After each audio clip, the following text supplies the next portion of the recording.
नमस्कार साथियों, मेरा नाम हरीश वर्मा है। मेरे चैनल टीचिंग टॉक में स्वागत है। साथियों, आज मैं पढ़ाऊंगा जैन धर्म। जैन धर्म ना दूसरा धर्म है भारत के इतिहास का। आई बात समझ में? पहला धर्म है वैदिक धर्म, दूसरा है जैन धर्म, तीसरा धर्म हम पढ़ेंगे बौद्ध धर्म। इस सेक्शन में साथियों मैं जैन धर्म के कुछ परिचय को बताऊंगा कि जैन धर्म की उत्पत्ति किन परिस्थितियों में हुई। ठीक है, कुछ महान तीर्थंकर हुए उसके जीवन के बारे में मैं बताऊंगा। ठीक है, दूसरे पार्ट में पढ़ेंगे साथियों जैन धर्म की क्या क्या विशेषता है, इनके दर्शन है क्या। आई बात समझ में? तो आइए हम पढ़ते हैं इसके स्टेप बाय स्टेप। सबसे पहले मैं आपको बताना चाहूँगा, अगर आप मेरे वीडियो नहीं देख रहे हैं तो प्लीज़ आप मेरा वीडियो लगातार देखिए। ठीक है, ज़रूरी नहीं है कि आप एग्ज़ाम की तैयारी करोगे तो आप इतिहास को पढ़ोगे। अगर आप आम इंसान हो तो आपका फर्ज बनता है कि आप अपने इतिहास को जानो, क्योंकि भारत की इतिहास सिर्फ गुलामी वाली इतिहास नहीं है। जैसे हमें अंग्रेजों ने पढ़ाया कि आप गुलाम हो तो हमारी मानसिकता ही गुलामी वाली हो गई। आई बात समझ में? जब तक आप प्राचीन भारत के इतिहास को नहीं पढ़ोगे ना, विशेषकर प्राचीन भारत का, तो अपने आप में बहुत ज़्यादा गर्व महसूस होगा कि हमारा इतिहास कितना समृद्ध था, कितना पवित्र था। आए बात समझ में? जो हमें लड़ाई झगड़ा नहीं करके समाज में भाईचारे का संदेश देता है। आई बात समझ में? तो देखेंगे साथियों इसके उद्भव के कारण क्या है। इसके उद्भव का सबसे प्रमुख कारण क्या है, आइए हम इसको देखेंगे। तो मैंने आपको बताया था कि वैदिक धर्म में 4 वर्ण थे। ठीक है, ब्राह्मण, क्षत्रिय, वैश्य और शूद्र। शुरू में तो ये कर्म के आधार पर हुआ, लेकिन धीरे धीरे समाज में जटिलता आई और यह जन्म के आधार पर हो गया। ठीक है, सबसे सर्वश्रेष्ठ धर्म ब्राह्मण था। ठीक है, उसके बाद क्षत्रिय थे, उसके बाद वैश्य थे, उसके बाद शूद्र थे। ठीक है, चूंकि ब्राह्मण धर्म के लोग अपने आप को धर्म विषयक चीज़ों जैसे कि वेदों से जानकारी लेना, ज्ञान लेना, ठीक है, उपनिषदों को, साहित्यों को पढ़ने का अधिकार, विशेष अधिकार सिर्फ अपने आप को ही मानते थे। आई बात समझ में?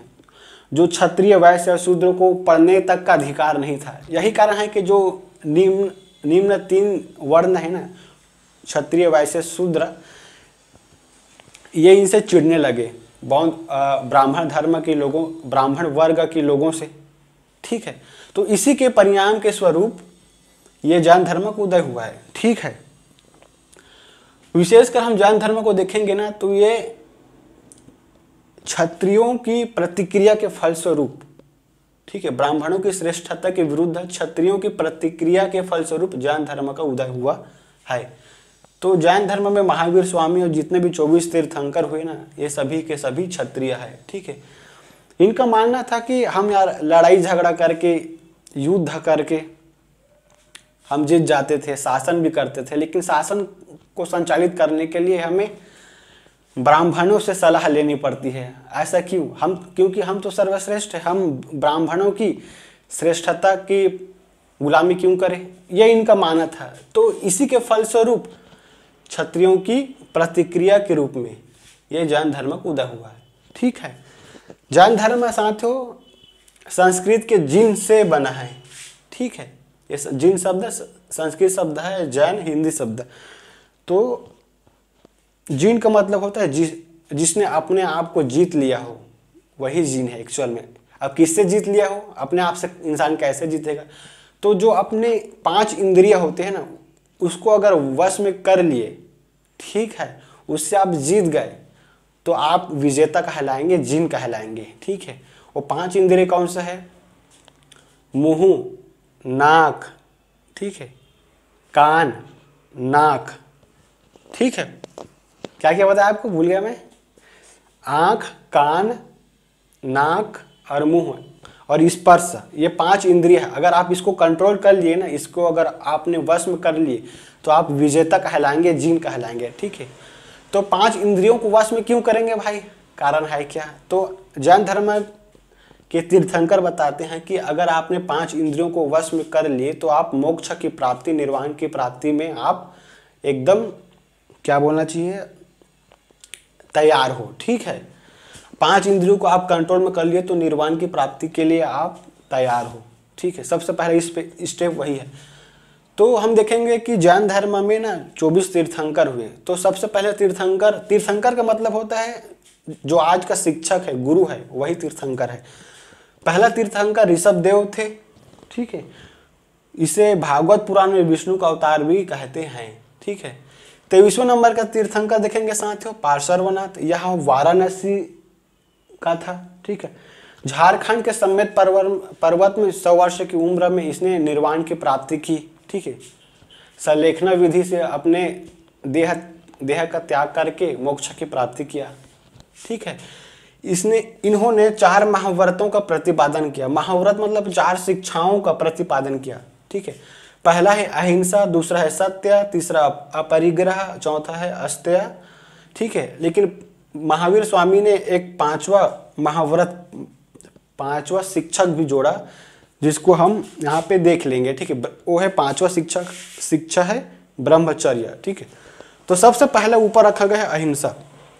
ठीक है, कि हमें किसी से मार काट नहीं करना चाहिए, हिंसा नहीं करना चाहिए। ठीक है, तो जैन धर्म के लोग हिंसा को ना, अहिंसा का पालन इतने स्तर तक करते हैं कि वो ना अगर सोचते हैं अगर हम खेती करेंगे तो कीड़े मकोड़े मर जाएंगे, तो वो इसी कारण खेती नहीं करते कि कीड़े मकोड़े मर जाएंगे। ये इतने तक अहिंसा है। आई बात समझ में?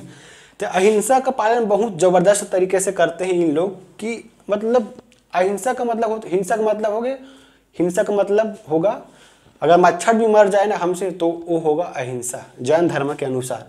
तो खेती करना इसी कारण पसंद नहीं करते कि उससे कीड़े मकोड़े मर जाएंगे।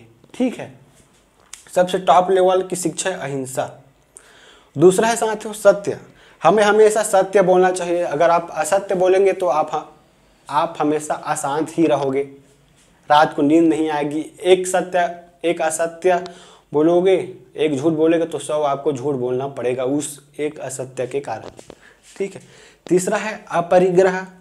हमें ज़्यादा धन अर्जित नहीं करना चाहिए, उतना ही धन की अर्जित करना चाहिए जिससे हमारा जीवन, हमारे परिवार चल सके। क्योंकि ज़्यादा धन अर्जित करोगे तो आपको नींद नहीं आएगा, ईश्वर आपको नींद नहीं आएगा कि चोरी हो जाएगा।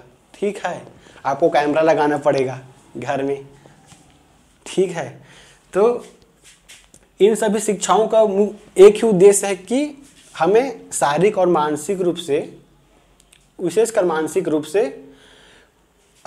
संतोष की प्राप्ति हो, संतुष्टि की प्राप्ति हो, कोई डिस्टर्ब नहीं आए ईश्वर की प्राप्ति में, मोक्ष की प्राप्ति में, निर्वाण की प्राप्ति में। ठीक है, अगर आप हिंसा करोगे तो जाहिर से बात है आपका दिमाग डिस्टर्ब रहेगा, यार उसको मैं मार दिया अब मेरे पाप लगेगा, ये आप सोचोगे।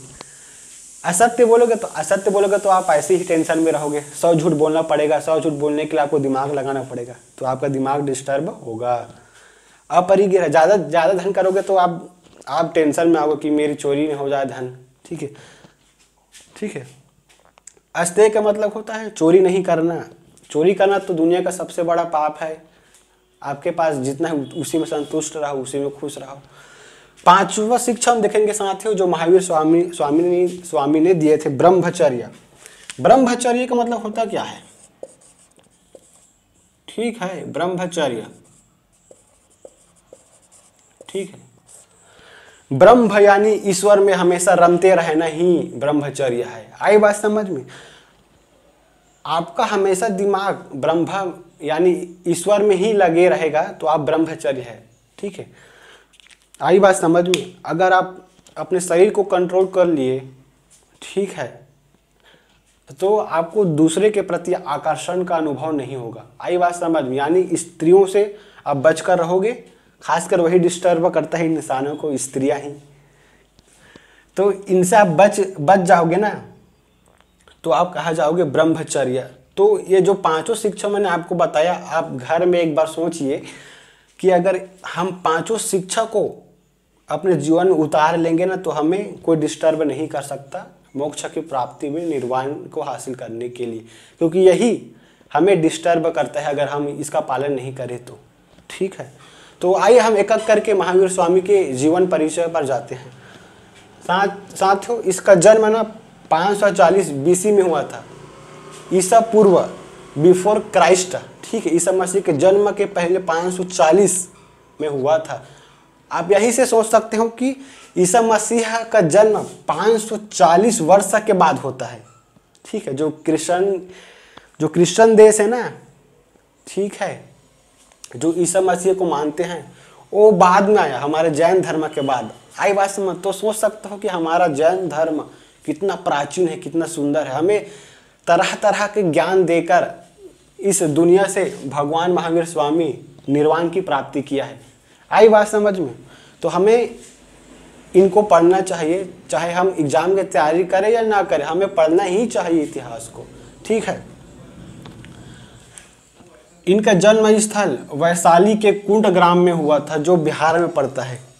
ठीक है, यह क्षत्रिय वंश से संबंधित है। एक बात को आप याद रखना, इनके पिता का नाम सिद्धार्थ थे। आई बात समझ में। ठीक है, और इनके माता का नाम त्रिशला थे इसके माता का नाम, जो लिच्छवी कुल के चेटक की बहन थी। आई बात समझ में। इनके बचपन का नाम वर्धमान थे। महावीर स्वामी के बचपन का नाम वर्धमान थे। ठीक है, जैन धर्म को वास्तविक जो संस्थापक महावीर स्वामी को मानते हैं, क्योंकि इन्हीं के कार्यकाल में ना, 24वें तीर्थंकर के कार्यकाल में जैन धर्म बहुत विस्तार ले चुका था। ठीक है, बहुत सारे लोग जैन धर्म को ग्रहण कर चुके थे, जैसे चंद्रगुप्त मौर्य हो गया, उदयन, ये सब लोगों ने जैन धर्म स्वीकार कर लिया था, इतना विस्तार था। आई बात समझ में। इनकी पत्नी का नाम यशोदा थी। ठीक है, पुत्र जब शादी के बाद एक पुत्री की प्राप्ति हुई जिसका नाम है प्रियदर्शना। ठीक है, इनके एक दामाद भी हुए, जमाली, जो प्रथम शिष्य थे जैन धर्म के महावीर स्वामी के पहले शिष्य थे। ठीक है, जमाली। तो 30 वर्ष की उम्र में अपने बड़े भाई नंदीवर्धन की आज्ञा पाकर इन्होंने गृह त्याग किया। किसके लिए गृह त्याग किया, घर को छोड़ा? तो ज्ञान की प्राप्ति के लिए इन्होंने घर को छोड़ा था। ठीक है, 12 वर्ष की कठोर तपस्या के पश्चात, ठीक है, जिरम्भिक ग्राम में रिजुपालिका नदी के समीप में इनको ज्ञान की प्राप्ति हुई। तो कौन से वृक्ष के नीचे? साल वृक्ष के नीचे बैठकर, ठीक है, भगवान का ध्यान लगाते हुए, जो रिजुपालिका नदी के समीप थी, जिरम्भिक गांव में इनको ज्ञान की प्राप्ति हुई। ठीक है साथियों, उम्मीद करता हूं कि आपको पढ़ने में बहुत मजा आ रहा होगा। तो इन्होंने अपनी शिक्षाओं के लिए प्रथम उपदेश कहाँ दिए थे? तो राजगृह में विंध्याचल पहाड़ी पर स्थित बाराकर नदी के तट पर कुछ लोगों को ज्ञान का उपदेश दिए थे। ठीक है, अपने जो ज्ञान हासिल किए थे ना, लगातार 12 वर्ष की कठोर तपस्या के बाद, तो जो भी ज्ञान उनको प्राप्त हुआ था महावीर स्वामी को, तो उन ज्ञानों को का उपदेश राजगृह में विंध्याचल पहाड़ी पर स्थित बाराकर नदी के तट पर उन्होंने दिया था। ठीक है, इनको कई नामों से जाना जाता है, जैसे कि केवलिन हो गया, जीन हो गया, निर्ग्रंथ, अरहत हो गया। ठीक है, तो हम देखेंगे साथियों एक एक करके इसका मतलब होता क्या है। तो निर्ग्रंथ का मतलब होता है जो बंधन से रहित हो, जो सांसारिक चीजों से जो अपने आप को बंधन से मुक्त कर दे, सांसारिक चीजों के बंधन से जो अपने आप को मुक्त करे, उसे हम कहेंगे निर्ग्रंथ। ठीक है, तो महावीर स्वामी चूंकि ज्ञान प्राप्त कर लिए थे, सांसारिक बंधनों से मुक्त हो गए थे, तो अब तो निर्ग्रंथ कह सकते हैं इसको। ठीक है, अरहत का मतलब होता है साथियों पूजनीय। महावीर स्वामी को अरहत भी कहते थे। जिन तो ये थे ही, क्योंकि इन्हें 5 इंद्रियों को कंट्रोल में कर लिए थे। इनको केवलिन भी कहते हैं। आई बात समझ में। तो ज्ञान प्राप्ति 12 वर्ष के बाद हुआ ना, मतलब 42 वर्ष की उम्र में इनको ज्ञान की प्राप्ति हुई। अब निर्वाण की प्राप्ति कौन सी उम्र में होते हैं, आइए हम देखते हैं। तो निर्वाण की प्राप्ति, ज्ञान प्राप्ति करने के बाद 42 साल की उम्र में ज्ञान प्राप्ति किया था, तो 42, 10, 52, 62, 72, 30 साल की उम्र के बाद इनको निर्वाण की प्राप्ति हुई। ठीक है।